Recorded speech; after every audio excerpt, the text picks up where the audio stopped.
Ladies and gentlemen, welcome back to the True Life Podcast. I hope everybody's having a beautiful day. Hope the sun is shining. Hope the birds are singing. Hope the wind is at your back. There are people who talk about psilocybin, and then there are the rare few who have quietly walked the medicine for 2 decades at a scale almost no one else on earth has matched. Eric Osborne has personally guided over 3,000 journeys and taken more than 500 himself.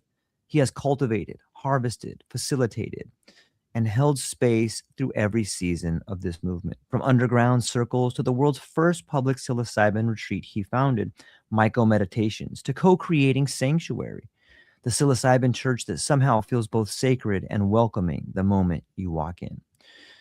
He's one of the only people I know alive who can speak with equal authority to clinicians, clergy, first-timers, and lifelong seekers because he served them all safely, reverently, and without compromise. Eric, thank you so much for being here today. How's it going? Wonderful, wonderful, George. Thank you for having me. Yeah, I'm grateful you're here. You know, you and I have been friends or connections on LinkedIn for quite some time, but we've never really had the opportunity to sit down and kind of chop it up. No, I've appreciated the way you approach this subject matter from afar, though. So I'm really grateful to be here sharing this space with you. Yeah, I appreciate that, man. What did you? Let me ask you this question. What do you appreciate about the way I approach it? Well, kind of as we were chatting there before, gosh, it's like I don't want this to come across critical of others. That's something I've been working on. I'm very comfortable with criticism, both taking and receiving. So I have appreciated your unabashed approach to the what I believe is the necessary or very important egalitarianism of psychedelic medicine. You know, there is a large subset of the community that does not speak from experience, but portrays itself as highly experienced. And if there's anything that I've learned in 25 years of working with this medicine, is that it may be impossible to be a true subject matter expert because the horizon is infinite. There is no ceiling. We did a ceremony in October. I did a ceremony, 3 gram cap for everybody. Okay. I saw things in that ceremony that I never dreamed, I never imagined. And when you have anything that you can say, I've done this thing 3,000, 3,500 times at this point, and it still surprises you, then that says to me that, there may not be such thing as real expertise. And I could be wrong. I feel like I can handle just about any situation that comes up. I had some crazy stuff. Even this last one, that was pretty wild. But yeah, I just really appreciate how I feel like you speak to the heart of this work. Thank you.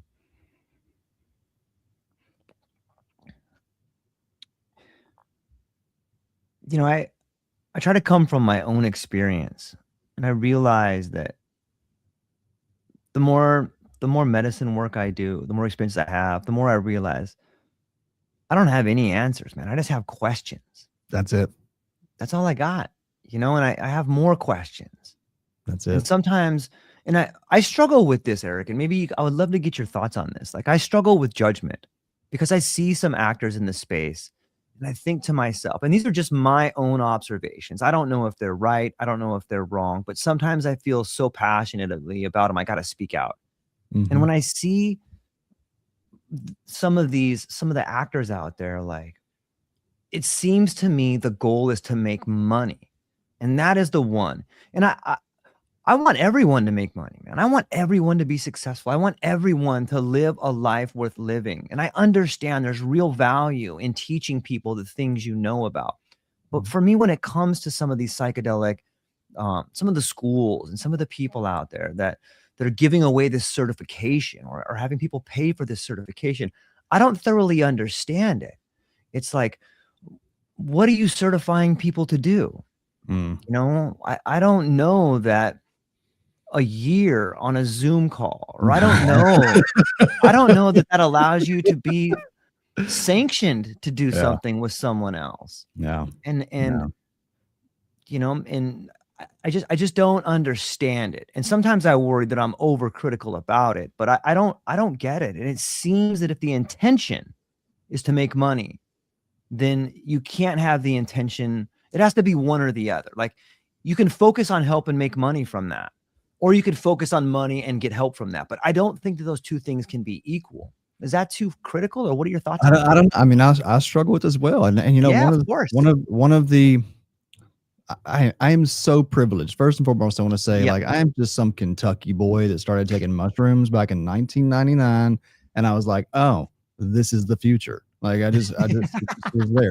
And so, I just started eating mushrooms like it was a university course. And the more the deeper I got into it, the more I believe it is. And so, you know, those retreats in Jamaica, first, I was going to Jamaica as a young Rasta. I had dreads. I was rejecting white culture. I was like, fuck white privilege. I want to get away from that. Like, literally, that's why I put on dreadlocks, is because I wanted to escape white privilege as much as I could. And then I didn't know what that was going to lead to in terms of my spiritual development. And so, you know, I had a Jamaican that I met up here in the States. We became good friends. This elder, he went back to Jamaica, and I started going down there to visit him and eating mushrooms. You know, they called me Mushroom. If you really are good in Jamaica, you get a nickname. Everybody goes to Jamaica any amount of time gets a nickname, and mine was Mushroom.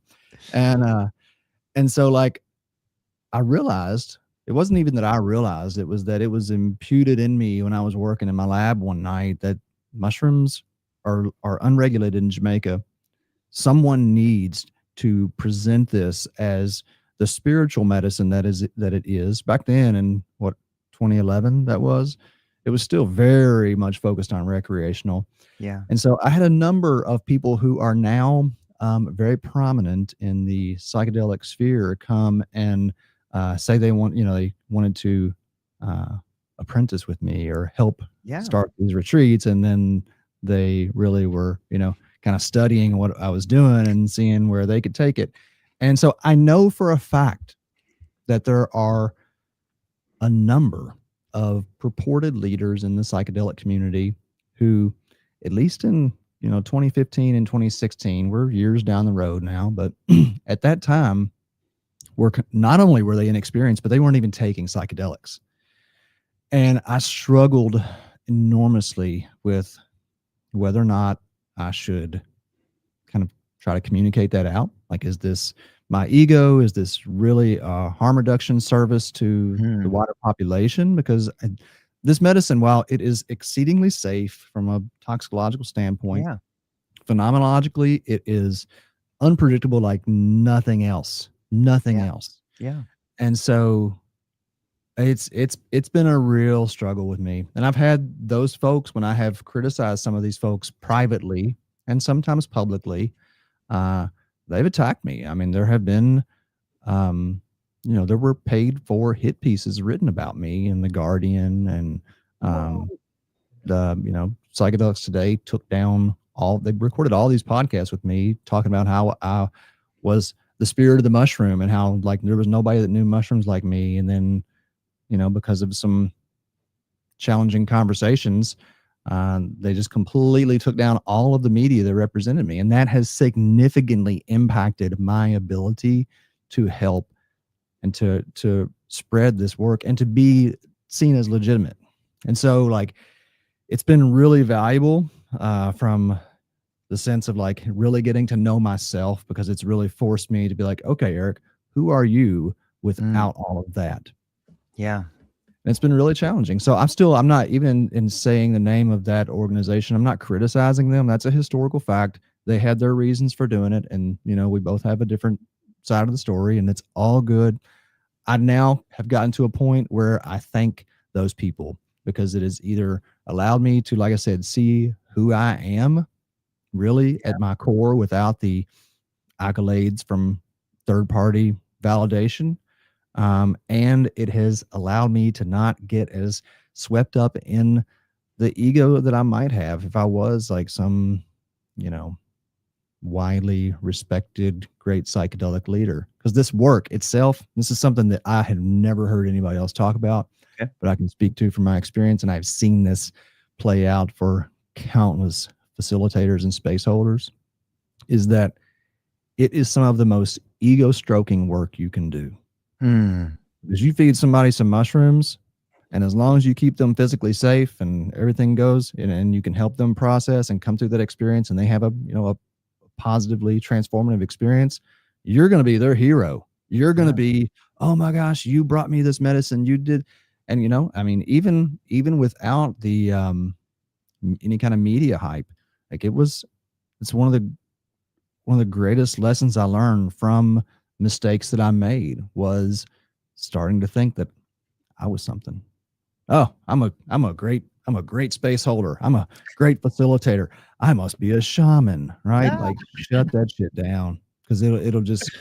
And so, like, I have learned so much through the mistakes, and some of the mistakes that I've made have been, like, I would say, like, really strongly publicly criticizing people, because the reality is, like, there's a wisdom to this medicine, there's a wisdom to this life, and the more we get out of the way of it, the better off it tends to play out. So I'm trying to embody that more, and I'm a human being. Yeah. It's the number one thing that I hear when I talk to practitioners, or when I talk to people that are in the space and serving medicine. They often tell me that one of the number one realizations that comes from someone who takes medicine is that they should be someone that serves medicine. And like, I am not innocent of that. Like, I have had some giant doses where I'm like, maybe I should be giving this to other people. You almost find yourself in the shoes of Leary. Like, we should put this in the water, but like, it's so powerful because you have this realization that you're part of something more. But I think that the main lesson is, like, you are not the medicine, right? Like, the healing, each individual does their own healing. And I have this idea that anybody that wants to become a practitioner should be automatically moved to the back of the line, because you haven't learned the lesson yet. Like, as soon as you get that feeling, I'm not saying it's a wrong feeling, I'm not saying it's a bad feeling, but as I think people who have that thought, I should serve medicine, that should be an instant call to you to be like, wait, why should I be the person that does it? Like, there's a lot. That's the first question that comes up, and then there's a series of them that come afterwards. There's a real wisdom from what I understand from my studies over the years, is that in traditional cultures, there was a 10-year apprenticeship required before you were actually administering. And that is, we talk a lot about how much we honor the indigenous and appreciate the traditions that these medicines came out of. But when it comes to some of the real lessons, the things that we don't want to implement, we're pretty quick to dismiss it. And we have an online course. And look, Psanctuary does online courses. We have, various levels of training. Our training starts with and continues to always focus back on your work with the medicine. Right.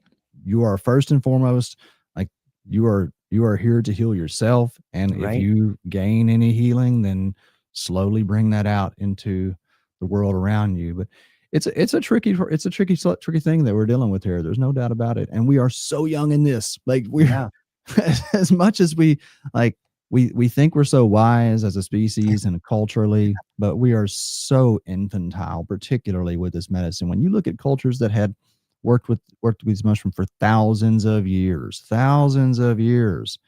and I'm saying, like, just, you don't have to believe me, you have to take my experience for it, but I'm telling, like, I've been so devoted to this medicine, and I still am constantly amazed and astounded by what it is capable of. And I just, I can't see myself as an expert. And that's one of the hardest things has been when it Yeah. comes to like promoting, is like, I'm not an expert. I may have more experience than 99% of the world with this medicine, but I am far from an expert with it. Man, it's so well said. I'm going to bring up a couple people in the chat over here. First off, shout out to Clint Kyles. If you are listening to the sound of my voice right now, check out the Psychedelic Christian podcast with Clint Kyles. Absolutely amazing content on there and just an incredible stand up guy. Clint, I'm so stoked you're here. I'll bring up my friend Ghosta. If you're also within the sound of my voice, check out Ghosta's page. Ghosta has some of the most incredible information on consciousness, AI, and what's coming up. I can't recommend him enough. Ghost, I'm so stoked you're here. Thank you for hanging out with us today.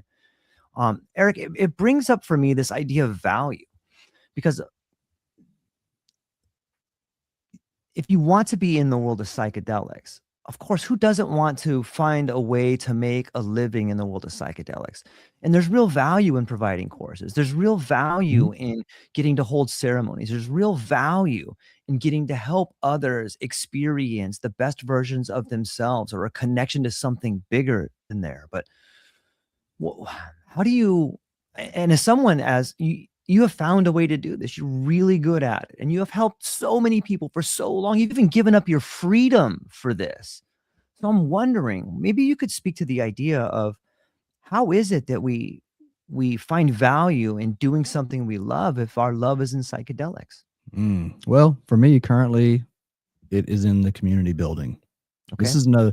And so the trajectory of my working with this medicine, I was like, back in the day, I was like full on Terrence McKenna, 5 grams in silent darkness. Don't talk to me. I don't want anything else but me and the mushroom. Okay. And I went about that for a very long time. And then, as we hear this, when the medicine told me, or when I heard in this space that Jamaica was going to be the lighthouse for psychedelic healing and you were going to light the torch, I said no. I was like, no, no, no, no, no, no. It's too big. I can't do it. No way. And it was literally from in 2011 is when that started happening. And it was a full year of me just fighting it. And every time I would take mushrooms, I was doing like twice a month dosing at that point by myself. And every time I would eat mushrooms, this is what I would get. And every time I'd say, nope, I am not your guy. You got to find someone else to do it. So eventually it wouldn't stop. So I just accepted and went towards it.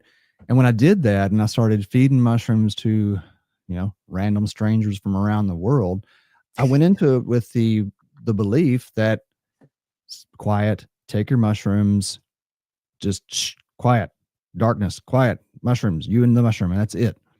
And I started to observe when I would humble myself and sit back and not think that I knew what was best for the space. I started to really watch the process unfold. And I like a lot of what I would communicate around this would probably sound just completely out of left field, like unimaginable. But I started to see shared experiences. I started to see movement between the groups, and there would be this kind of like flow, and not having the ability to dose people 3 times over the course of a week. You would see this like spirit of the medicine work through the people, and people would become clairvoyant messengers to each other. People would embody triggers, and if you've been in the space long enough in the group setting, you start to see this and you're like, okay, there is a wisdom here that is beyond anything I can comprehend. And so you start to get more out of the way of it. What we didn't do very well, because of the nature of what we were doing, is people would come on retreat that had these powerful experiences, feel the power of that collective consciousness, that collective spirit, and then they go home. And there'd be like maintain connection for a while, but it would dissipate. And that's where I started to feel like if I'm doing anything that's unsafe, it's that. If I'm doing anything that is not really harm reduction, it is giving people these experiences and then sending them off on their merry way, one after the other. And so when we came back to the States, we decided if we're going to do this, that's not how we're going to do it, that this is a collective experience, not only in ceremony, but outside of ceremony. I would have experiences down there, and this is one of the areas I've been critiqued in, but I have often and still do dose alongside the people that I'm supporting. And I would have these experiences where I would I don't know, be there at, post ceremony or in the afterglow, and I'm watching all the people around the fire, and I'm feeling all of the people who had been there before. And I'm realizing like we're not separate, but we're not facilitating that connection. And so it became just central to the work for me that this must be, if it's going to be really, truly effective and safe, it needs to be done in the container of community. And that's what we saw in traditional cultures. That's what we're seeing now. Like, it's amazing. We see people get enormous levels of healing before they even take the mushroom because they're in a community of Yeah. practitioners who are embodying that energy. There's this one older lady who came into Psanctuary. She's still part of it, but she's moved to Costa Rica now, and she was, regularly with us for several years. But she was with us in community for about a year and a half, 2 years before even taking any mushrooms, and she made more progress in her personal life just from being in that energy, just from being in that authentic conversation about what it means to be a human, about how hard it is to be a human, about how we're so much more than human. And to see that, and then when she had her first 5 gram experience and what that opened up for her, is like there's no other way for me to do it outside of community now. Like I say that, and at the same time, like I understand that not everybody is going to buy into that immediately, and that sometimes it requires a process. And I absolutely see this where someone will come into our community, they'll do some work with us for a while, and then they'll step out, and then we're old enough now that a year or 2 years later, they come back and they're like, oh, I didn't realize that how much I needed this community component of it. So, it's like that constant give and take. You got to let people, you bring people in, you welcome them in. And then if they want to leave, then like that's their prerogative, but that they're not going to get the full benefit if it's not within the context of conscientious community. That's really well said. It makes me realize there's that great quote that says the difference between wellness and illness is we and I. Oh, And it seems like so much of the illness comes 100%. from isolation and 100%. thinking that you're alone. And when I hear what you spoke about community, I think of wellness, But regardless of. here's the deal. Yeah, go We ahead. have been I want to say, let's just say conditioned. Let's use a Okay. more neutral term. We've been Okay. conditioned to believe that it is in isolation. We've been conditioned to believe that community is where we get triggered, and that's when we run. And we see this all the time. People get triggered and they're like, oh, bouncing out of here, and then that you see the lost opportunity there. And so we have a real challenge ahead of us in reconditioning our society to understand the value of real, integrated, and courageous community. Courageous Mhm. community. I can't even tell you how many times, even people who are like have been good friends of mine, well, like surface level friends, and then you start digging into the challenges of interpersonal relationships and mirroring, and they're like, yeah, no, I'm not doing this. And it's like, damn, and I've seen it myself. So like full disclosure, I have not been diagnosed because I have just never. I mean, I've gone to therapists and I've seen value there, but when I first went to a psychiatrist at 19, they would put me on Zoloft, and I was like, "Yeah, I'll just smoke weed. Not doing this." And so I just stopped taking pharmaceuticals and started smoking pot, and that then led to mushrooms and whatnot. But anyway, I would be diagnosed as borderline personality, 100%, all 9 characteristics. It has been I have thought about killing myself. I have attempted to kill myself in a multitude of ways over the years. It was really only about 5 years ago that I started to really, truly heal. The mushrooms would help. They would definitely help, but they would only help so much. And I know like the healing that I have experienced, being able to be as asymptomatic as I am, and I'm like, my wife would attest to this. Like I am so much more balanced than I have ever been in my entire life. And that is because of community. And probably if I weren't one of the chief organizers of this community, I probably would have run to from some of the triggers that I saw in myself, or I saw myself reflected in others, right? So I Yeah. get it. It's really, really hard to sit through all of that. It's really hard to sit through all of that. But that is the payoff. That's how we grow, is sitting through it. So we are the medicine, as well as the mushrooms are the medicine is medicine. Man, thank you for being so candid in that story of all that you've been through. I,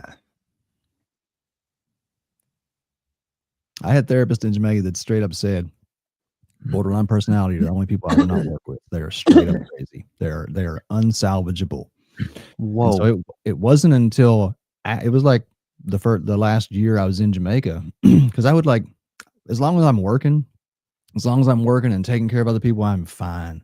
And then when the people would leave, I would just crash. I'd just drink and I'd crash, and I'd just go into a pit of despair for a week and a half, 2 weeks, until the next group showed up. And then I get to use all that energy to help somebody.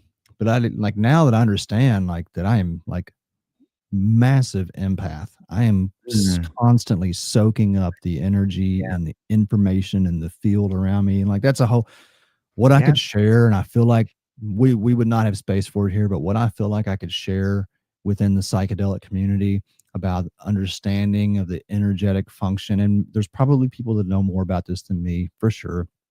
But what I have learned about what we are as energetic beings, and how our mental health disorders are like, it's so wild. Like, I would see people come down, they'd have all these kind of, diagnosed disorders, and they get into the mushroom space, and I'd see that they were the healers. You guys are the shaman. You Yeah. guys are the, like, so our the folks who were diagnosed with some of the most severe mental health disorders were some of those powerful psychic healers, because they're just constantly soaking up and processing. And when you can expedite that processing through the mushroom, then like that just can clear out your own psyche so much. And so I saw all of that in other people, but I didn't recognize it in myself. I just thought I was an asshole.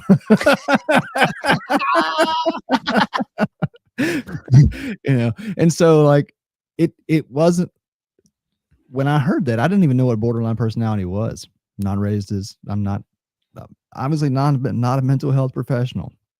And so, I'd hear therapists say this, that borderline's untreatable and just pure crazy. And so then when I started to realize, like, oh, these 9 traits are exactly what I have had all of my life, I can look back at this, and started to move through that.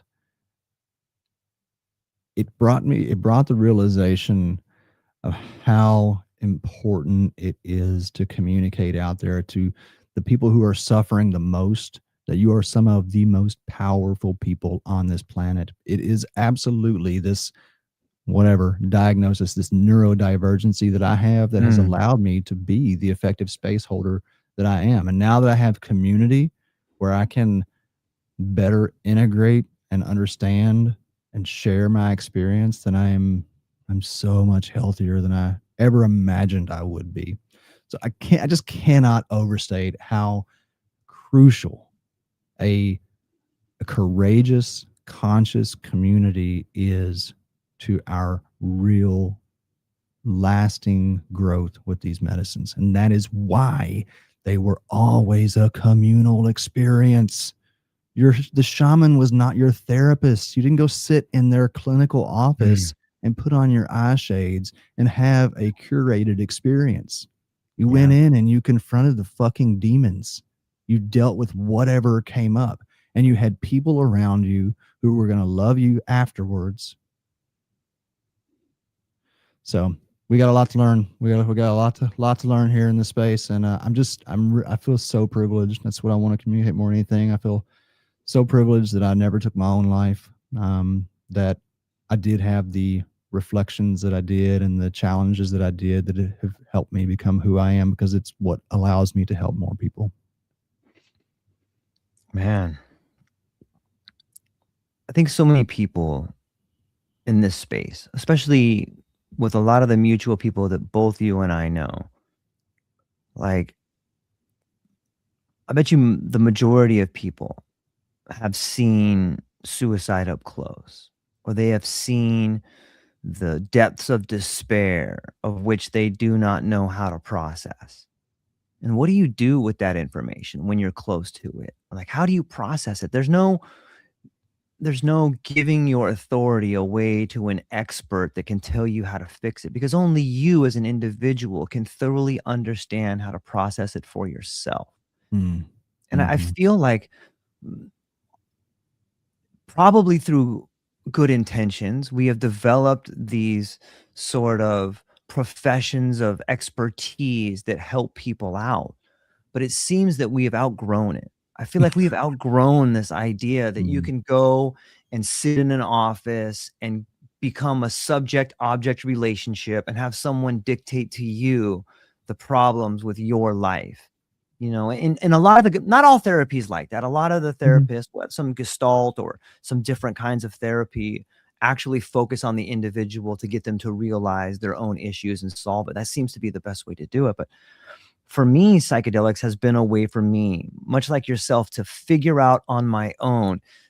It's like the great philosopher Taylor Swift. Hello, me, I'm the problem. You got to Yeah, figure it out for yourself. And it's yeah. really, really hard without other people that have gone down it. So when I hear you talk about courageous community, that really strikes a chord with me. And I'm really amplitude. I want to bring on, we have so many cool people here. I want to give a shout out to Jesse Monreal. If you guys don't know Jesse Monreal, talk about someone who's doing incredible work in the community. You should all check her out. And the word on the street is, Jesse, there might be some books coming out. Let me get to her comment over here.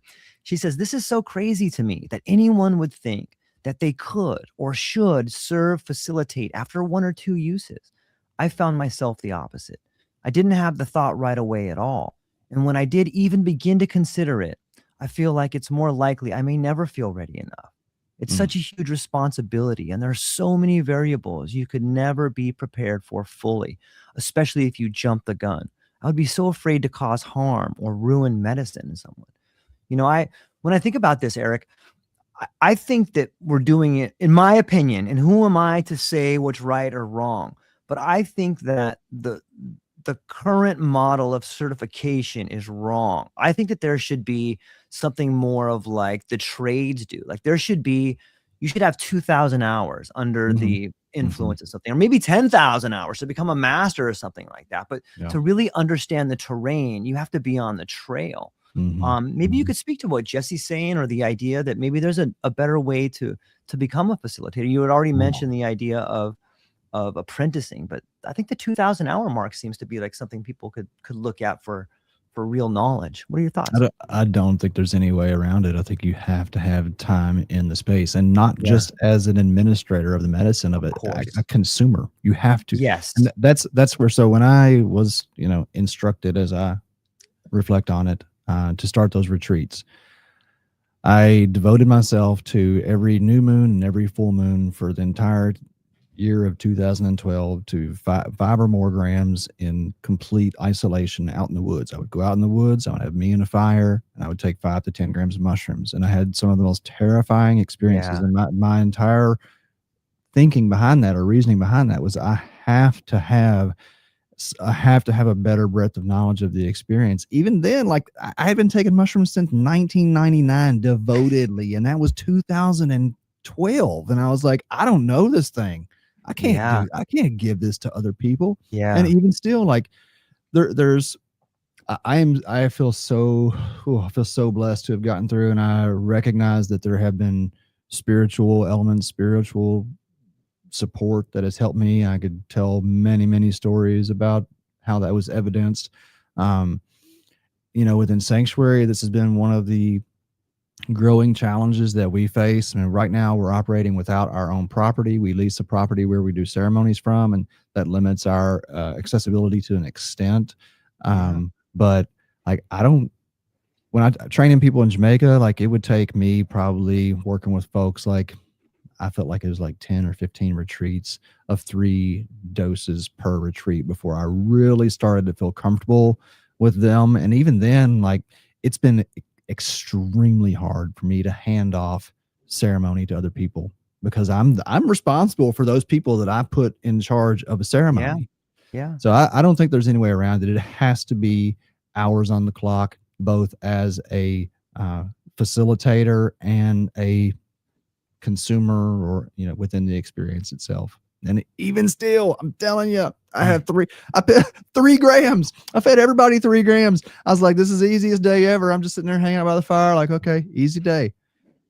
Next thing I know, off the cart has lost the track, and I got to show up, and like that's why I'm there. That's what I want to do. But it just taught me, you just never know. You can never let your guard down. You can never the number of times that I have seen at the end, all right, everything's over, everybody's hanging out, you think it's all good, somebody over here just starts going into some kind of darkness or whatever. It is so much. And then I think that the fact that we don't talk about this as not just a spiritual experience. I mean, we talk about it like, oh, I'm having a spiritual experience.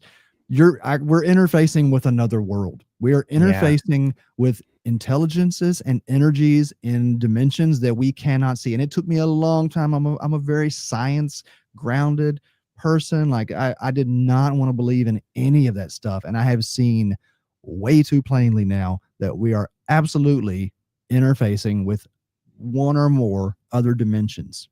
And that's an important part of this conversation. That's an important harm reduction part of this conversation. I don't know how many people I've worked with over the years who have went into psychedelic therapy. They had some kind of otherworldly experience that the therapists were not able to support or contextualize. And it wasn't until coming into a container where that was part of the ethos, part of the understanding, that they were like, okay, now I can get a better idea of what's going on here. It's important.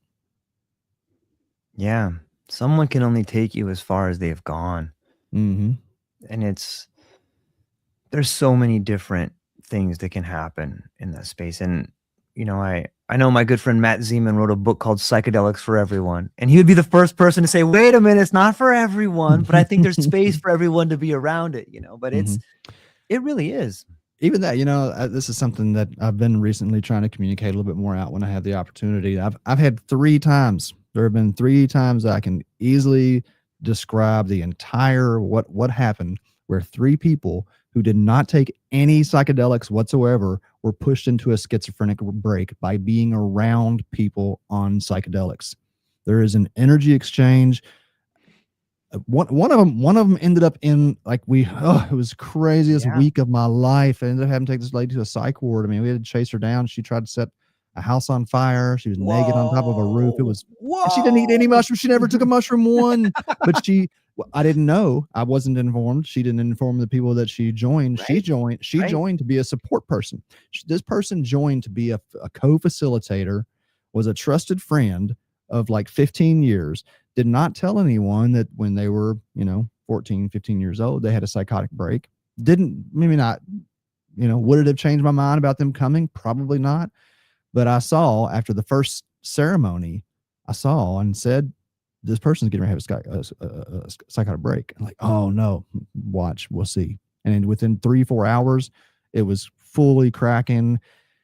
It was, and so that's something that I've never heard anyone else speak to. But I've seen it 3 times, and one of them is my son. My son has cannabis-induced schizophrenia, and about 2 years ago, he came home after I had done a solo session, and we had a conversation, and the energy was really heightened. I didn't actually know he was schizophrenic at that time, because he had been living solely with his mother, and he had just moved in with me, and kind of a bad relationship where I didn't know a lot of what was going on over there, and he had a schizophrenic break the day after that ceremony. And I am 100% confident that it was in large part because of that expanded energy in that space. So there's so much that we don't know about here. Yeah. It makes me realize how much my personal opinion about the psychedelic renaissance right now is that we have seen the peak of it. I think that just in this conversation today, there is so much that we don't understand, that it gets put back away You know, whether it's Art Linkletter's daughter jumping out of a window, or it's someone that's never even taken psychedelics being around them that has a psychotic break. You know, all it takes is a few of those stories. You can have 1,000 veterans get better. You can have 1,000 veterans' families be healed by something, but it takes 3 or 4 of those stories for people to start getting really nervous, for lawmakers to be like, you know what, I don't think it's right for my community. And so it seems to me that psychedelics have always operated in the underground, and they'll always operate in the underground, and they come up and they surface on the mainstream the same way a mushroom pops up when the conditions are right and the world needs healing on that aspect. But I don't know when you look at where we are now, and you see some of like the really positive things happening, but you as a facilitator who have seen these other things happening, how do you see the nature of this particular renaissance unfolding? Are we in the midst of it? Is it growing? Is it contracting? Or do we even have any understanding of it? What an excellent question. So, gosh, I've sat with this and thought about this so much. Just before, I want to say that at the MAPS conference 2 years ago, there was a ketamine therapist there who I felt drawn to talk to her. She was sitting with a sign. I forget what the situation was all about, but come to find out, she was a ketamine therapist who had a psychotic break just administering ketamine to patients. Whoa. All right. So, and she sat there and cried when I sat down with her and we came to this conversation unfolded, and she was like, oh my God, somebody knows what I have been through. And so that experience feeds into your question about where we're at. And so there's two tracks that I've explored here on this subject. One is, I don't remember what, it was a graph I saw years ago about early adopting of new technologies and how when a new technology or a new idea is adopted with vigor, then there become all of these experts and all of these people who, pop up on the scene. Long before, there were those who were nurturing this new idea, this new technology. They may have been working with it for 10 or 15 years, but it wasn't adopted by the mainstream. It gets adopted by mainstream, and there's this swell of attention, and everybody swears this is the new greatest thing. And then the hype dies off, and those people who were there 10 and 15 years ago are still there, and they actually become the experts. So that's kind of part of the hope that I've hung on to, is that as this thing bubbles up, that when all of that fades away, and myself and those who have been there for a while will be understood, like, okay, there's a deeper knowledge here. There's a deeper understanding to be explored through people who have really been committed to this work. So that's like kind of from like an industrial entrepreneurial perspective of how these trajectories go. When it comes to something that is truly societally transformative and something that really empowers the people, there's an interesting example that comes out of China. Now, I read about this, I can't remember where, but I read about this a few years back, and it just like hit me like, oh, this is what's going to happen with psychedelics. So Qigong, right? I think it was in the 80s. I forget what the decade was. There was a period, maybe it was like in the 60s or 70s. Anyway, there was a period where Qigong was made illegal in China. The reason being is because when you practice Qigong and you get to the deeper levels of Qigong and really start to work with your ethereal, energetic being, that you can manipulate the forces of nature, right? There are legends that there were these monks who would sit out on the mountains and help mediate earthquakes from their energetic field. Okay. So like, and I could go on and on about how Qigong has informed my psychedelic practice. And Mantak Chia, if anybody's ever heard of him, he is the teacher. He is the teacher. So Qigong was made illegal because it was the everyday people were becoming too powerful. They were becoming psychic. They were becoming aware of their deeper abilities. It was made illegal. Time goes on. The health of the general population diminishes. most of that kind of deeper knowledge about qigong is this transformative, like really transformative work is lost. And so there's a government campaign to bring qigong back into the populace because it's one of the most effective ways to maintain our health without any kind of external experts. Like, we can know ourselves and be in touch with ourselves, balance ourselves so that we don't need external influences, aka doctors, right? And so they brought qigong back because the health was diminishing of the population. The general health started to really improve through the widespread government incorporation of qigong practices. There became less need for reliance on insurance and medical, the government sponsored healthcare and all that. And then as people again started to become more empowered psychically, energetically, spiritually, there was another crackdown on qigong, and it is becoming, it's not illegal yet, but it's moving in that direction. I think we're going to see that with psychedelics, because psychedelics are not just like, oh, I took this medicine, I had this experience, it impacted my brain chemistry, and now I'm not depressed anymore. That is not what's happening. It's like I had this medical doctor I worked with one time. He came out of like a 4-6 hour trip. He sat up and he goes, of course these things heal depression. I just talked to God for 6 hours. Right. And like what I have come to understand after all of my continued dosing is that, I have to say this in a humble way, but I want to be true about it, is that, well, we saw in the 50s, there were the beginnings of individuals opening up their own psychic potential with the use of psychedelics. There's an interesting, I can't remember the title, the name of it. It's Beyond something. There's a 1950s show where they go down and they interview these shaman, and the shaman are like diagnosing people for their medical conditions and finding lost things because of their clairvoyancy. And so then they bring the mushrooms back up and they feed some mushrooms to the host of the show, and they do all these ESP things on him, and he's like going off the charts in his ability to like see the cards, see behind the cards and whatever. And so the healing that's coming out of psychedelics and that we're promoting right now is just like, that is just the lowest hanging fruit for these things. This is the lowest hanging fruit to cure depression, of course. And you can bilocate. How about some of that? Right. And so like you start seeing that kind of experience get wider knowledge and application. Well, the powers that be never want those tools to be in the hands of anybody and everybody. And so I don't, I where does this road go for me? I've been really curious about that. I don't want to go back to jail again. I can tell you that. I went to jail for mushrooms before. I really don't want to do that again. And so it's been an interesting kind of exploration on how do I engage with this? How much do I teach about what I actually know?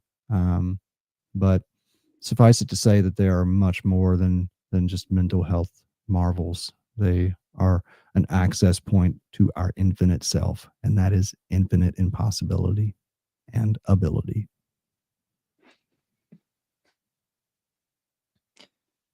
There's a lot of, in the psychedelic community, people talk a lot about different tests they go through or ways they've been tested or some of their experiences. But you lost your freedom for it, man. Like, you believed in something so much. You were willing to lose your freedom for it. I don't know if there's anything a bigger test than that. Would you be comfortable talking a little bit about that? I was smuggling mushrooms to Jamaica on 2 years probation after being arrested for this, my friend. Not the smartest decision. Well, if they're encapsulated, you can be smart about it. Actually, the first time I took mushrooms to Jamaica, I took a whole bag of dried mushrooms in my suitcase, almost just like testing. I don't know. I've just like, yeah.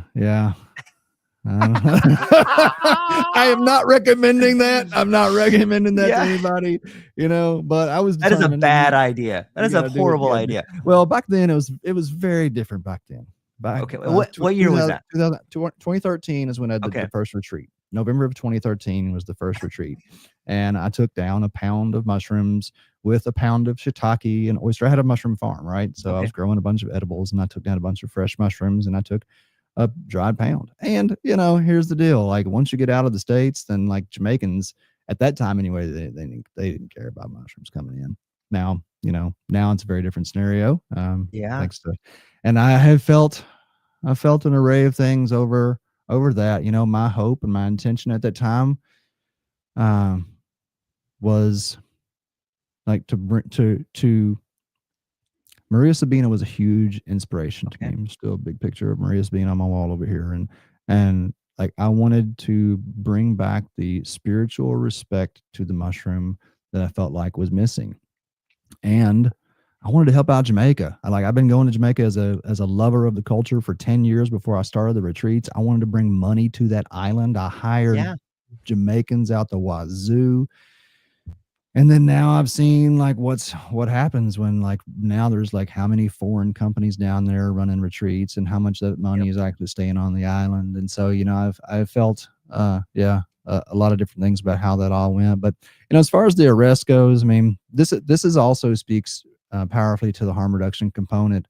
And it was a big lesson I learned there, low dose, very low dose, at least for the person, what initiated our arrest. We had a good friend, knew this person for like 2 years, a good friend of my wife's. And then I had 2 other friends there with us. And, the whole ceremony is because this one and my wife's friend wanted to get through her habitual lying. And so she took 2 grams and got a little paranoid and went and laid down in her tent and asked if she'd go lay in her tent. I was like, yeah, for sure. And the next thing I knew, like, her taillights were blasting down our driveway, and we had her keys. Wow. I ended up throwing her keys in the ocean down in Jamaica. A year or so after that, she had a key magnetized under the bumper of her car. And so you can put every barricade in place that you want, and something can slip through. So the mistake that we made that night was that everybody had dosed. And so there was no going to try to chase her down. And she, didn't get hurt or anything. She had a small wreck, ran off in a ditch. And like, I was just certain that I was going to prison. I was certain she was going to die, and I was going to prison. That was it. Holy smoke. Yeah, it was one of the most terrifying, probably the most terrifying, experience of my life. And, fortunately, I knew that the cops were coming. We went, and as soon as I could drive, which was about 2 or 3 in the morning, I got in the car. We drove to go find her, and we, drove like an hour and a half. Went to her boyfriend's house, trying to find if she had gotten there or whatever. And the next day, we came home, or we got a text from her at like 5 p.m. the next afternoon, said, "I'm okay. I just need some space." And we're like, okay, thank God. And so we went home, and we're like, no more black market mushrooms. Cause I was selling a bunch of mushrooms at that time. And I was like, no more. This is bad news. I'm not doing black market mushrooms anymore. I pulled into my driveway, which is out in this middle of nowhere out in Indiana. And the one neighbor happened to be bush hogging. He's like, yeah, hey man, sheriff was just here, said he heard about a mushroom party last night. And I was like, oh shit. And I mean, I was mass producing psilocybin. So I burned everything except for a pound. My, genius self was like, you're not taking my personal sacrament. And I hid it in the woods, and they went through everything. They came on a Tuesday, went through everything, didn't find anything. I was like, sweet, they're going to be leaving soon. And this one state cop was like, well, I know you're growing some weed out here somewhere. And I was dreadlocks. And I was like, go look, man, I ain't growing. I never grew weed because I was afraid it would always give away my mushrooms. And he went out into the woods without a dog or anything and found that bag of mushrooms and my bong in a hollow log. And I truly believe that was spirit, because all the time we started those retreats in 2013. I was bootstrapping this mushroom farm and selling psilocybin to keep the mushroom farm alive. And all I wanted to do was invest everything in psilocybin legitimately. I was so proud of this work, and I wanted to be upfront, and I wanted to be, communicating to the public about the power of this medicine and whatnot. And so in 2015, when we were arrested, I was like, well, my master's is defunct at this point. I'm not going back to teaching or anything like that. So all I had was the retreats, and I doubled down on those. And it anyway, so yeah, I I smuggled mushrooms to Jamaica to start those retreats, and the rest is history, as they say. Man, you know, I have believed in this so much, though. I mean, this yeah, is so important to who we are. The oldest yeah, cave paintings depict psilocybin mushrooms. Like, this is central to who we are as a species. And so I don't perceive, I hope that we can find a place politically, socially, where there's an understanding that they should not be illegal. No one should be put in prison for this. But it is a yes, very specialized skill set. It's not something that everybody should be doing. The number of therapists who have came to me and said, I know that I'm supposed to be a psychedelic therapist. I want to train with you. And then they do it like 3 or 4 sessions and they're like, fuck this. This is yeah. insanity. I'm like, yeah, yeah, you got to be a little crazy to do it.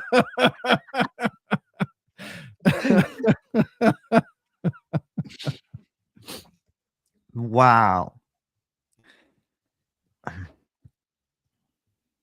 Man, I feel bad for saying it's a crazy idea. Like it it's not a crazy idea, especially if you believe in the power of helping others. And the idea that something you grow could be so illegal. And it's not, Mhm, you know what it is? It's not so much that what you grow is illegal. It's the fact that the ability of that thing you grow can dissolve boundaries for other people. Like mm, that's what makes it illegal. It's not the mhm, fact that it's a plan.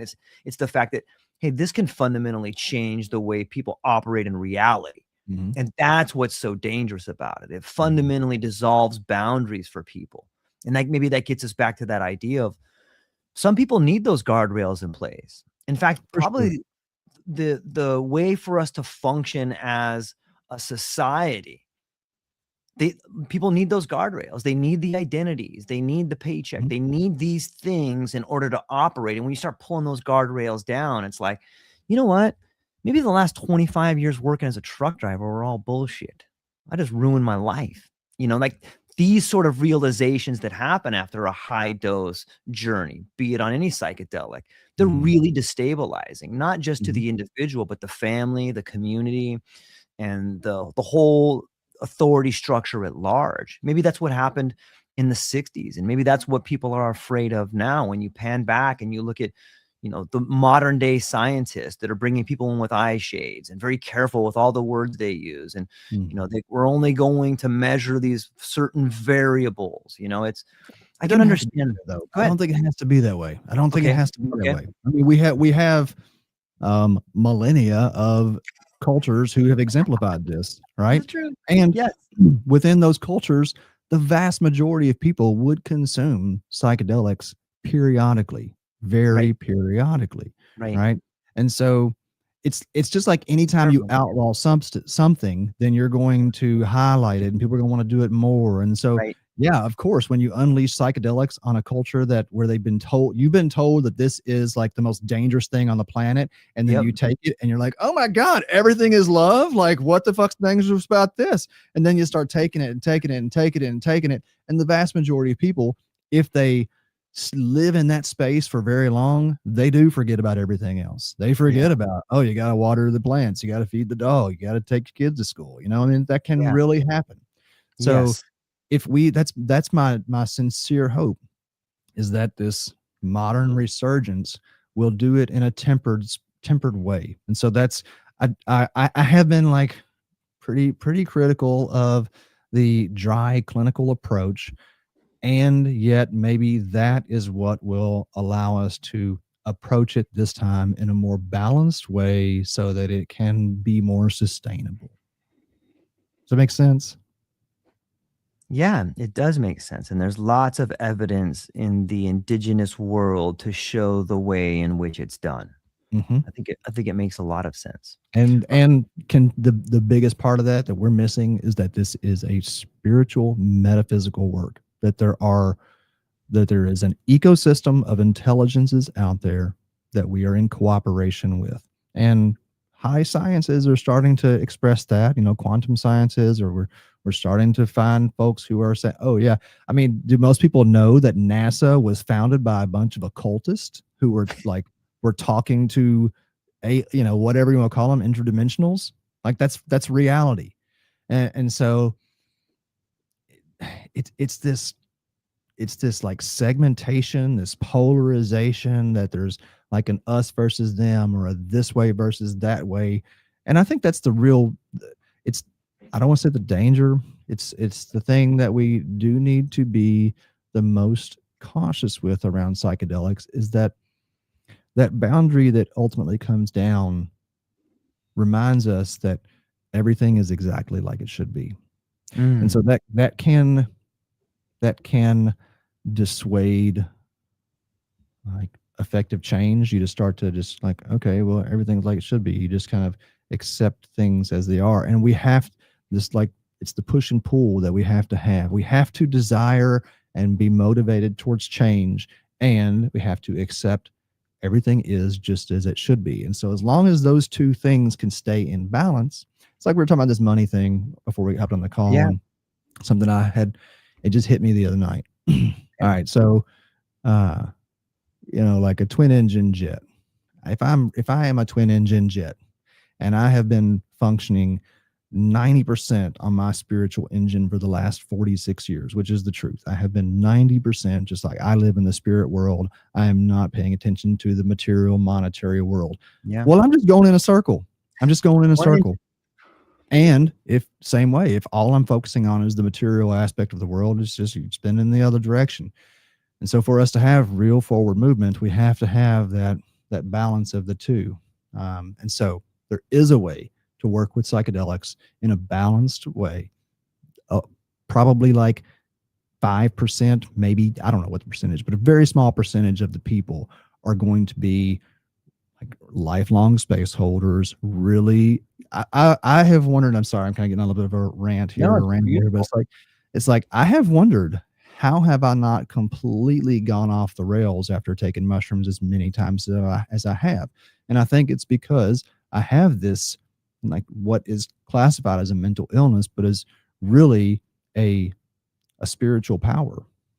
I have walked in those worlds so many times, and I still can come back to my day-to-day life and go, like, do the laundry and mow the yard and all that kind of stuff. And I don't think that most people can. I'm not saying that to brag on myself, but it's a cautionary tale to people who feel like they're supposed to be, um, facilitators, lifelong space holders. It's very destabilizing. It can be anyway. And so it takes a very special, unique, particular personality, constitution to be able to maintain that for the long haul. And even those people, myself, I just said it so many times, that I have to have my community around me to make sure that I don't go off the rails as well. So I don't know if that made any sense, but it's kind of what come up. Yeah, I think it speaks volumes. It's, when I think of the different journeys that I have done and my experience with them, being an empath too, like I wouldn't be able to serve medicine. Like I can barely take on the world around me, let alone taking on the problems of other people and helping them untangle those. Like you actually have to become part of their world in order to thoroughly understand what it is about them that I see. I don't know. I have great respect for the people that are facilitators out there. I had thought that, and I think there is truth to that. Okay. And you have to be able to clearly distinguish yourself. You have to be able to, and one of the like, again, like we could go into some deep stuff here, but as a space holder, as I started to get into the more metaphysical experiential stuff here, and I have been a student of this. I'm watching the experiences unfold, and I'm trying to understand, okay, fundamentally what's going on here? What is the thing that psilocybin is doing? I know there's a lot of things that are happening, but like, what's the thing? There is some thing that's happening here. And Qigong has taught me an enormous amount about this. But what I started to experience at a certain point, facilitating group experiences in the dark, is that I could, particularly when I would take mushrooms, um, I would, and now I recognize that there was something leading me. There was something teaching me. There was a spiritual intelligence that was teaching me. So I would take my mushrooms. I'd have a bunch of facilitators around, and then I would go and I would take 20, 30, 40, 50 feet away from everybody. And I would let my experience come on, and I would find myself, okay, all right, we've moved through it. I'm here. I can feel that we've arrived, so to speak. And then I felt like it was like it's my job to assess and understand how to help people and whatever needs to happen. And so what I would do is I would go in and like slowly start to move towards people. And I would get to the point where at about 12 or 15 foot away from someone, I could start to feel them. And I could feel me outside of my physical body, and I could start to feel them. And over years working with this really quietly, not talking about it to anybody, just like, is this even real? Like, I don't have anybody to talk to about this. I don't know this. I'm just going on my own experience. And I would start to experience where I could choose whether I was going to absorb someone else's information. And that's how I experience all this, is just information. And I don't put a label on it either. Like, Good. there's like, you can be like, I don't want to know anybody's personal history. I don't want to know what's going on in your world. I just want to help if I can help. And so I would start to feel like, okay, here's the opportunity for me to either absorb what they have or they're putting off and process that with them as like be a co-processor, or it started to be shown to me that I could increase my uptake of this energy and move it into them. And when I did that, what I would find is that it would often like not push people. It would bring about a purge. It would bring about, so like, there's so much that you can't put into words here, but what I've started to understand, and I feel like it's kind of the fundamental thing that's happening with the mushroom, is that it allows for a massive uptake, and it is to an extent dose dependent, but that's not the only factor. That it's allowing for a measurable uptake of chi, or vital energy. And it's, the only places that I have been able to find the phenomena that I've experienced explained in a tangible way are in the deep esoteric teachings of Qigong masters.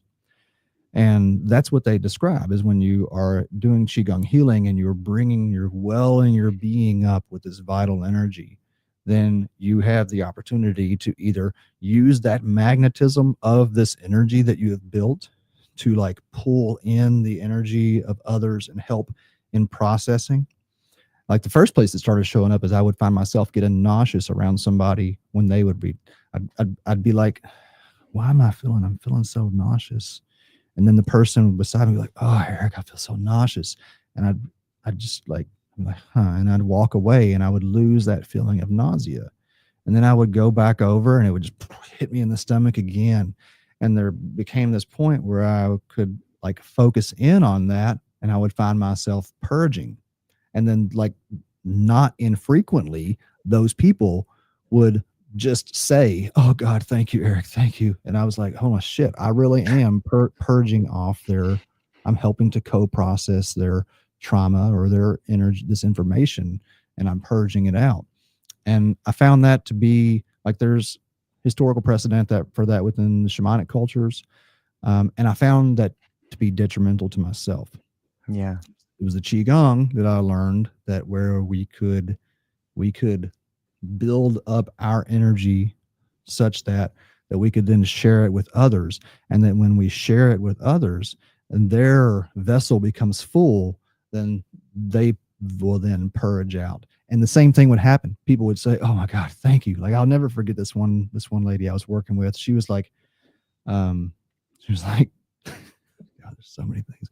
She was in my office. I called it. There was this spot where just like people would go to purge, and I always called it my office.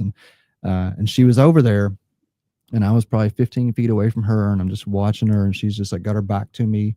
And I'm silent. Like I'm silent when I'm in this space. And as I see her there, and she's just like, she won't really like give herself over to it. And so I just kind of go into this meditation, and I'm just like, you can call it praying, whatever you want to call it. And I was just like sending her energy and like encouraging and just like imagining just like this like flow of energy. And to the point where she like starts purging, and she goes through this her purge thing. And like she just turned around and said to me, "Thank you, Eric. Thank you." And it's like there was no communication. She didn't consciously know I was there, but she felt it. And so like, God, this is where it gets really it can become real easy for the ego to become like, oh, I'm the healer, right? I'm the person that's doing all this thing. When the truth is that we are all just doing whatever we're supposed to do. There is no I, there is just being, there is just the we, and it's all happening through us. And so it's like, it's really important as we gain skill with these capabilities to remember that we are just vessels for consciousness, and that it is a collective healing that we're here to facilitate amongst each other, and that there is nobody that is above anyone else, or I don't know. There's so much there, so much there. Wow, like that is I love that experience and the way that you were able to communicate it, because it seems to me that's what's happening all day long, every day, is that you get in someone's orbit and you're either absorbing their there's these terms like psychic vampires, or like that person's got bad juju or whatever. But all day long, like you get around somebody and you feel this thing. Maybe you can't even, maybe you're not conscious enough to understand that what you're feeling isn't your own pain, but it's the pain of someone next to you. And you're like, I feel sick. I don't want to be here anymore. I better get out of here.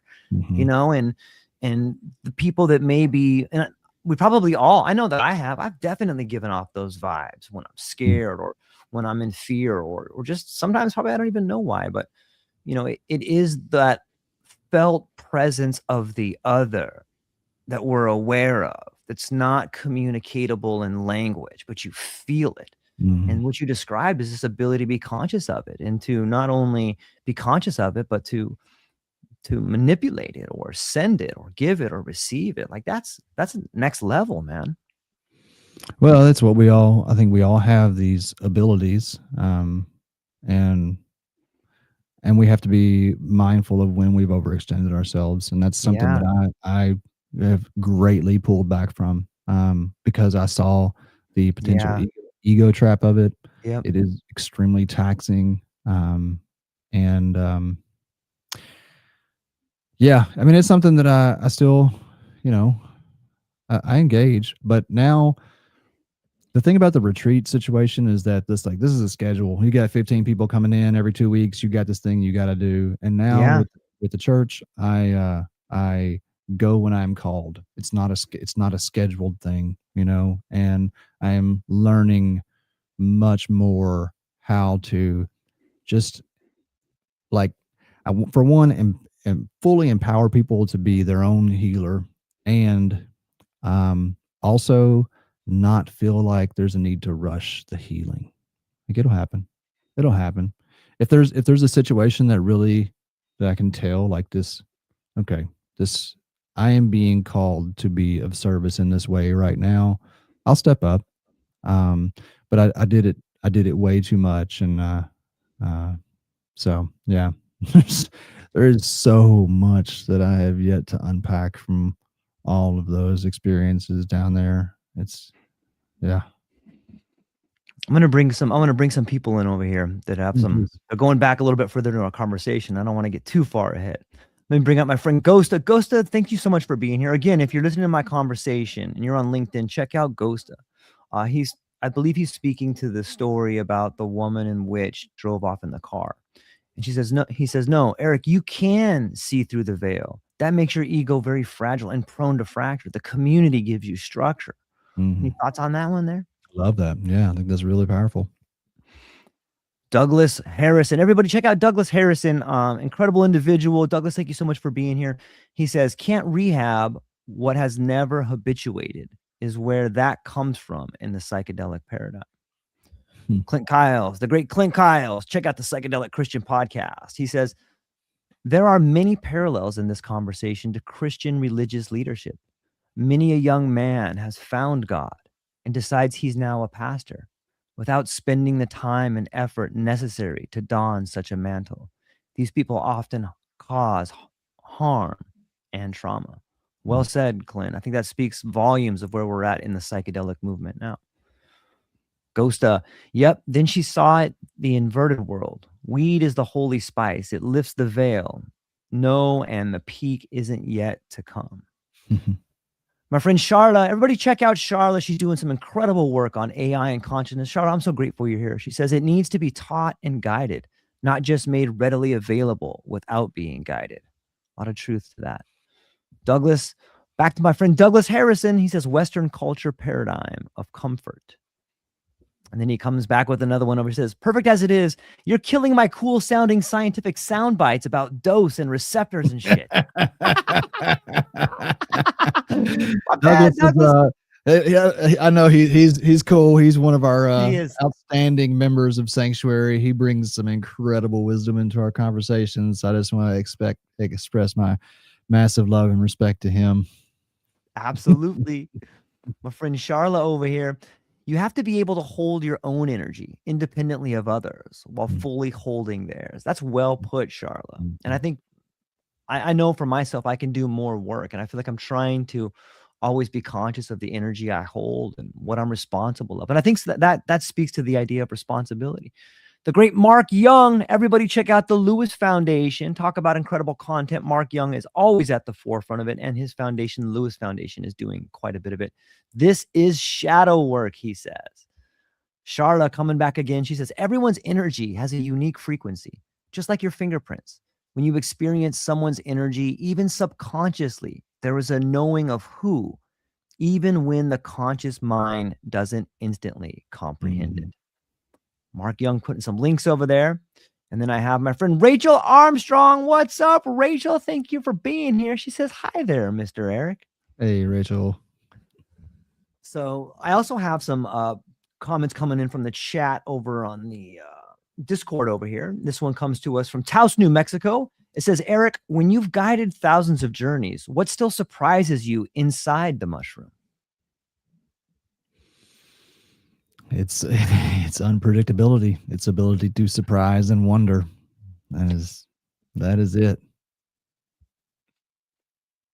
Yeah. For me, it's, you know what, it was really interesting to me too, Eric, on some of these journeys is these sort of geometric images that almost feel like another language to me. And the more that I see them, I don't see them every time, but some of this geometry that I see, it almost feels like a language of connection. I'm wondering if you have any thoughts on some of the visuals that you see or the visions that you see. Maybe you can expand on that. Yeah, it's interesting. So yeah, I often experience it as a language, as some kind of model of language. And how I myself, or how I encourage others, is to, rather than try to directly interpret it, just to feel it, let it soak into your being. There is a communication that comes through it. There's a healing that comes through it. And I think there's also a potential for it to be a distraction as well. I've heard others speak to that, how they've, in their journeys, have said they came to a point where they thought, okay, all right, this feels like a distraction, and I would like to go deeper. And then, not uncommonly, and having experienced myself, kind of moving through the geometry as if it was almost a veil itself that we can go through to a deeper experience. And sometimes that experience is visual, sometimes it's not. Some of the most powerful experiences that I've had or heard others share is just this felt sense, this knowing. And then of course there's also another visual world that you can step into. I've always been fascinated by folks that have open-eyed visuals. I used to know a guy who would have just massive open-eyed visuals when he ate mushrooms, and it was just fascinating to me. I think it's fascinating how everybody has like their own distinct and evolving relationship with the experience itself. You know, mine used to be a lot more visual than they are. It's now moved more into, and you know, I'm tempted to hold back on this kind of stuff, but I feel like it's important to start speaking to it. Where you know, I've had multiple experiences in recent years where, you know, deceased have been communicating specific messages. There have been distinct historical entities that have been communicating and, you know, channeled through other folks. I had the most out of this world, dissolved every concept that I had of reality about 2 years ago with a friend. He channeled two of these beings, one of which is historically known, and come to find out, I've just come to acknowledge has been communicating with me. I believe through the inception. I believe that this particular entity is the one that has been calling me to this work since my very first trip. Um, and it's difficult to talk about because we don't have much of a framework, and those who do talk about these things are usually seen as just the absolute utter fringe. I don't know if anybody's familiar with Robert Edward Grant, who is a polymath. He was a successful entrepreneur in several different fields, medicine, and a lot of different interesting uh, creations he brought into this world. And in the last few years, he has become more open about his communications with these distinct historical entities, and has been leading um, expeditions into Egypt and whatnot. And he's actually, because he is such a highly respected intellect, and he's speaking directly to his experiences, some of which mine parallel, and I have felt more comfortable speaking to. But it's still such a fringe thing for me. It's still such a hard thing for me to swallow, even though I'm like I'm tracking this thing over several years, and it's like, okay, this is what's happening, and still, how do I process this? How do I, you know, work with this on a daily basis? So yeah, from geometry to Yeah. telepathic communication to interstellar travel without leaving your body, it's all available to us. Yeah. It's interesting to me to think how easy it is to write off somebody for saying something that may sound ridiculous to you. But if you Mm. look back at some of the like Tesla often spoke about voices Mhm. coming to him and having a spiritual entity tell him how to make these things. Bob Marley himself was like, I don't write any of my songs. Jah writes Mhm. all my songs for me. You know, and we start looking back at some of the biggest figures in history. You know, call it divine inspiration or call it channeling a being.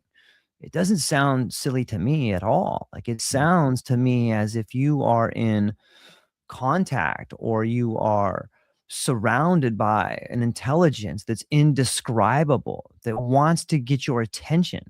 Maybe Mhm. sometimes nefariously, but maybe sometimes in order to really help you become the best version of yourself. Mhm. Mhm. Well, I was in the fruits you will know them, right? So like that's what's we've got to see the outcome. And Yeah, I, at least within my own personal experience, I can say that I have become a much more conscientious, compassionate person over the years. I know yeah, that I am continually moving into balance. And so, I want to be the best. We are all an example, whether we like it or not.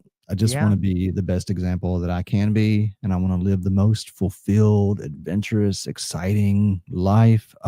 This life is like, that's the thing. Like, when I first started really diving into ceremony, I'm like, what is this?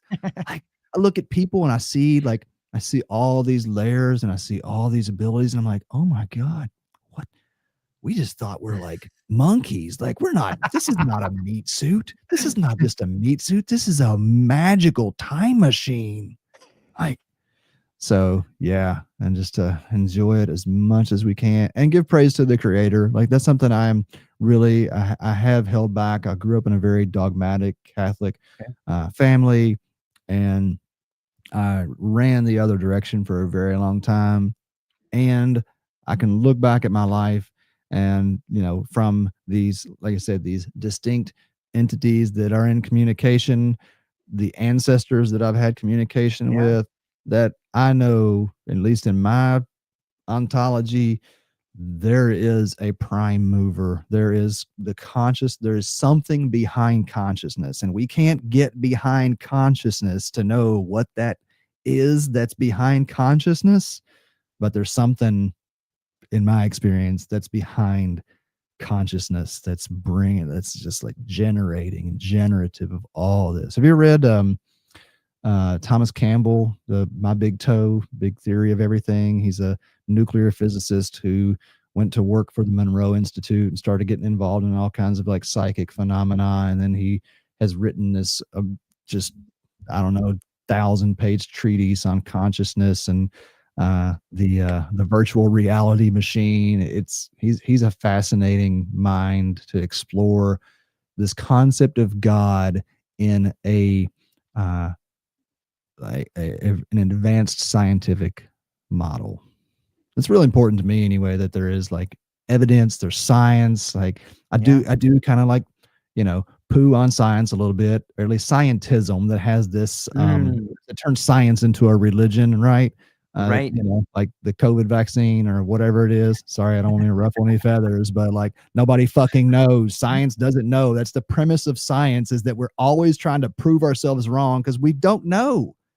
Like, like that's the whole point, is we don't know. So anytime science tells you, like, and that's where my frustration with the psychedelic sciences is, like, Robin Carhart Harris, I love you. Thank you for all the work that you've done. And he wrote a book called How Psychedelics Work. And I'm just like, that's not, nobody knows. We Yeah. like have an idea. We have an approximation of what's Yeah. going on. We have our own interpretation of what's going on, but we don't know. We don't even understand the basic fundamental nature of reality. Like, we're studying the brain as if it is the seat of the psychedelic experience, when we've got serotonin receptors all over our body, the majority Yep. of which are not in our brain. Yep. So I love you, science. I love you, science. That's what got me into the mushroom, and I will not turn you into a religion. Man, I'm glad you brought that up. You know, I feel like the majority of science that we all see is like company science. Like there Mhm. are real scientists out there that love the mystery and are Yes. constantly trying to solve and ask questions. But we have somehow allowed science to be co-opted by company science. And it Mhm. makes me mad when I see brilliant people like Robin. All the most some of the most brilliant minds in science get poached and then put in a lab where they can Mhm. make something profitable like that. It drives me crazy. It's like, dude, this person is so brilliant. And all of a sudden now they're in a lab. Now they're a star. Now they're working on company science, Yeah. and it's like, I don't think that that is a coincidence. I think that there's brilliant people out there that see brilliance in others. Like this person is someone that we could use. And so, it's interesting to see that, there's some of the biggest labs. Um, I think Brian Roth's lab, like that guy's done so much incredible work with LSD, but that guy's never taken a psychedelic.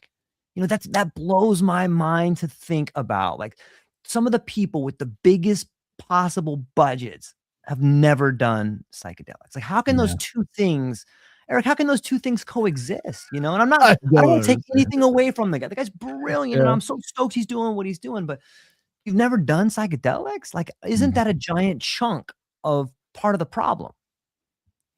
I don't know why you wouldn't want to take LSD. Like, I mean, if I had all the free time, I've said that I'm retiring on LSD personally. Like when I hit 70, that's what I'm doing. I'm doing LSD. But yeah, I mean, again, I want to keep bringing myself back to that center point of that everything is as it's supposed to be. I don't Yeah, understand it. I don't I understand don't it. either. Just like this Brian Johnson thing and his live streams, like I don't understand it. and somehow it's perfect. Somehow it's exactly what we need. Which there's actually some really interesting stuff that's coming out of his own personal metrics that he's taken, the anti-inflammatory effects and whatnot. And so, yes, I know a veteran who is in jail right now for 18 months because he got caught growing his own mushrooms. And yes, there is a billionaire who is live streaming his mushroom trips with impunity. And it frustrates the shit out of me. And at the same time, it is exactly what it's supposed to be. Yeah. I think that's part of the lesson, is that because I get caught up in that stuff too. And probably a lot of what I get hung up on is because of where I'm at. But it just seems to me like maybe it's not for us to understand, just to know that there's a plan there for it to work. But it is amazing to see that idea of longevity. That's another one too that kind of gets me, Eric, is this idea of longevity and wanting to live forever. You're already going to anyway. Like, that's the joke. It's like, you already are. You're already doing it. It's like, okay, we can spend billions of dollars on that. But it's like psychedelics. Like, yeah. Yes, we can study psychedelics ad infinitum. We sure can. We can spend all that money on psychedelics. And you know how much, like, whatever, we've got, like, how many billions of dollars have gone into psychedelic research? If Psanctuary had 1 million, just 1 million, which is like how much out of a billion? Like, the amount of lives that we could change. And we're already doing it. Like, go ahead and study the thing that we already know. We already know that this is the most powerful medicine on the planet. Go ahead and spend millions of billions of dollars on that, and we'll continue to fundraise for, $5,000-$10,000 to try to scrape out your property. That's what the universe wants, so that's what we're gonna get, I guess. But damn, if I'm not confused sometimes. It just seems so easy, right? It's like, oh, give this guy $10 million. Like, what we have done with $200,000, we've been worked off about $250,000 in the last 5 years, right? And we have trained, I don't know how many people, like hundreds of people. We have given out hundreds of ceremonies. We've changed hundreds of lives for over 5 years with $250,000. You give me $10 million and you will see how this thing blows out. You will see shifting the landscape of religious psychedelic culture in an enormously positive way. Not like we could contribute so much to the research because people are actually taking the medicine, having the experience, recording it, sharing it. So anyway, that's a whole bandwagon. There's big donors out there. We are definitely fundraising. So if you got 5 million, 500,000, 5,000, whatever it is, thank you. We're ready. Agreed. Do you see this whole thing, maybe the way that Brian Johnson and the veterans and yourself and myself and Charlotte and Clint and Douglas and Ghost are all coming together, is that, like, we're all participating in this evolution of awareness? Maybe that's what's happening at this moment in time. What are your thoughts? Well, I mean, it's kind of like, isn't that the game? Consciousness evolving to, I don't know is there a point that it's trying to get to? Is it trying to get to that realization of oneness? Like, I think of this whole, like, automation world that we're moving toward, and the universal income, and, like, if those things really happen, or like how all this thing evolves. And I mean, my take is that consciousness is the game. Like, that's what this thing is all about. And so, like, it is again, like, we're trying to live forever only to realize that we already do. So, like, what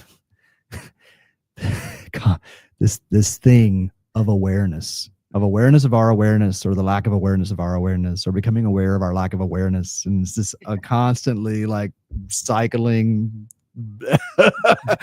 Where's Rex? Douglas, come here and talk. If you ever give this guy the mic, boy, he can just lay it all out for you. The most non-dual, perfect, beautiful picture of everything is just like one big cosmic joke.